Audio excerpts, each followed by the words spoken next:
BBC বাংলার সান্ধ্য অধিবেশন প্রবাহতে আপনাদের স্বাগত। আজ আপনাদের সাথে লন্ডন স্টুডিও থেকে আছি মানসী বড়ুয়া। যেভাবে খামেনির অবস্থান খুঁজে পায় সিআইএ এবং ইসরায়েল। যুক্তরাষ্ট্র ও ইসরায়েলের হামলায় আয়াতুল্লাহ আলী খামেনির মৃত্যুর পর ইরান এক চরম রাজনৈতিক ক্রান্তিকাল পদার্পণ করেছে। ইরানের সরকারি বার্তা সংস্থা ইরনা জানিয়েছে, আজ ভোরে আমেরিকা ইসরায়েলের হামলায় নিজ কর্মস্থলে শাহাদাত বরণ করেছেন খামেনি। সর্বোচ্চ নেতার মেয়ে জামাতা এবং তার নাতির শাহাদাতের খবরও নিশ্চিত করা হয়েছে। পশ্চিমা গণমাধ্যমগুলো বারবার দাবি করে আসছিল যে ইরানের সর্বোচ্চ ধর্মীয় নেতা একটি নিরাপদ এবং গোপন স্থানে বাস করছেন, কিন্তু কর্মস্থলে তার মৃত্যু এই দাবির অসারতা প্রমাণ করল। নিউ ইয়র্ক টাইমসের এক প্রতিবেদনে বলা হয়েছে, ইরানের সর্বোচ্চ ধর্মীয় নেতা আয়াতুল্লাহ আলী খামেনি সহ আরও কয়েকজন শীর্ষ কর্মকর্তাকে হত্যার আগে যুক্তরাষ্ট্র ও ইসরায়েলের মধ্যে ঘনিষ্ঠ গোয়েন্দা তথ্য আদান প্রদান হয়েছিল। এই অভিযান সম্পর্কে জানেন এমন একাধিক ব্যক্তি এই কথা জানিয়েছে। তারা বলছে যে সৌদি আরব নাকি এখানে জড়িত রয়েছে। যুক্তরাষ্ট্র এবং ইসরায়েল যখন ইরানে হামলার প্রস্তুতি নিচ্ছিল, ঠিক তার আগে মার্কিন কেন্দ্র গোয়েন্দা সংস্থা সিআইএ বেশ গুরুত্বপূর্ণ একটি তথ্য পায়। সংস্থাটি কয়েক মাস ধরে খামেনির অবস্থান ও চলাফেরা নজরে রেখেছিল।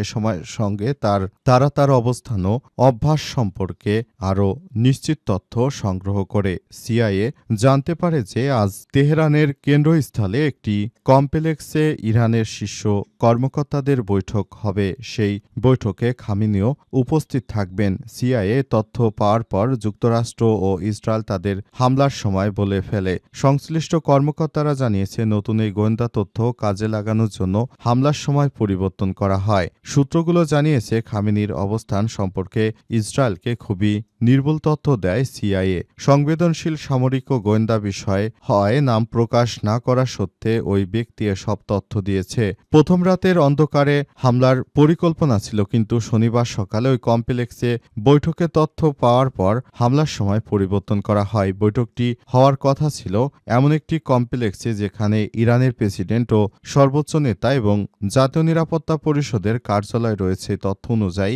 ইসরায়েলের জন্য বড় এক সুযোগ তৈরি করে দেয়। তারা মনে করে যে এতে দ্রুত বড় ধরনের সাফল্য পাওয়া যাবে। ইরানের শীর্ষ কর্মকর্তাদের সরিয়ে এবং সর্বোচ্চ নেতাকে হত্যা করা সম্ভব হবে। অল্প সময়ের মধ্যে ইরানের সর্বোচ্চ নেতাকে হত্যার ঘটনা দেখিয়ে দিচ্ছে। হামলার আগে যুক্তরাষ্ট্র ও ইসরায়েলের মধ্যে ঘনিষ্ঠ সমন্বয় ছিল।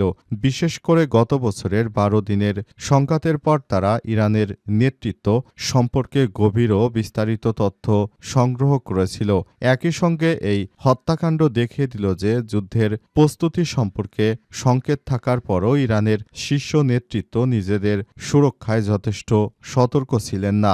অভিযান সংশ্লিষ্ট ব্যক্তিরা বলেছেন, এটি দীর্ঘ প্রস্তুতি ও কার্যকরে গোয়েন্দা তথ্যের ফল। গত জুনে ইরানের পারমাণবিক স্থাপনায় হামলার পরিকল্পনা ও তৎকালীন মার্কিন প্রেসিডেন্ট ডোনাল্ড ট্রাম্প বলেছিলেন যে যুক্তরাষ্ট্র জানে খামেনি কোথায় লুকিয়ে আছে, চাইলে তাকে হত্যা করা সম্ভব। সাবেক এক মার্কিন কর্মকর্তা বলেছেন, সে সময় যে গোয়েন্দা নেটওয়ার্কের তথ্য ব্যবহার করা হয়েছিল, সম্প্রতি এই অভিযানে একই নেটওয়ার্কের তথ্য কাজে লাগানো হয়। এরপর থেকে যুক্তরাষ্ট্রের হাতে থাকা তথ্য আরও সমৃদ্ধ হয়েছে।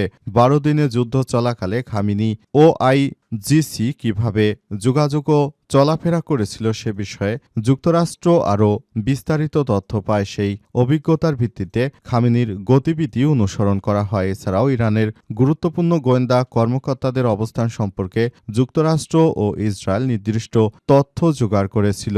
ইরানের নেতৃত্ব অবস্থান করা কমপ্লেক্সে হামলার পরবর্তী ধাপে এসব স্থানে গোয়েন্দা কর্মকর্তারা অবস্থান করছিলেন এবং সেই স্থানে এই হামলা চালানো হয়েছে। ওই ইসরায়েলি প্রতিরক্ষা কর্মকর্তা আরও বলেছেন, ইরান যুদ্ধের প্রস্তুতি নিচ্ছে, তবুও হামলায় ইসরায়েল কৌশলগত চমক দেখাতে পেরেছে। তারা এই হামলা করে পুরোপুরি ধর্মীয় নেতাকে হত্যা করার মধ্য দিয়ে তারা আবারও জানান দিল যে তাদের মোসাদের কার্যকর যে তথ্য তাদের হাতে এসেছে এটি কোনোভাবেই মিথ্যা নয়, বরং তারা আরও আগের থেকে অনেক বেশি তাদের নিজেদেরকে আরও বেশি সক্রিয় করতে পেরেছে।